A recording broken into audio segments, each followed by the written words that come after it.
jërë ngeen jëf mbokki internet Buzz Total TV ginnaaw ba président Macky Sall décidé rek tànn li nga xamante ne si na moo di ab candidat mu doon Amadou Ba ñu gis nag sa sens rek ay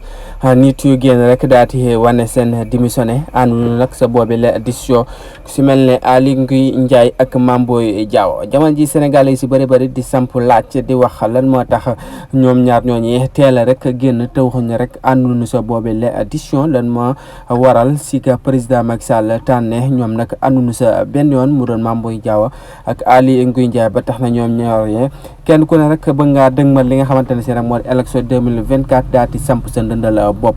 lan moo teewoon boobu ba tey génnuñu woon xaar nag ba président Macky Sall defu tànnee fa ñu daal di bëgg rek quitter li nga xamante ne si nag moo di si gouvernement bu Macky Sall jamono ji mën nañ ne nag kii di Amadou Ba moom la ñu tànn ba tey rek ay polémique di wéy di si am si réseaux sociaux yi ba tey rek ñii di waa Pastef ñoom it ànd si tamit ak mbégte sax dafa mel ne ndax jàpp na rek nee nañ kii di Amadou Ba mënta sax gagné gox ba mu dëkk kon nag su ko président Macky Sall tànnee ñoom tiitalu leen benn yoon lan moo waral Mame Boye Diao Aly Ngouille Ndiaye daati rek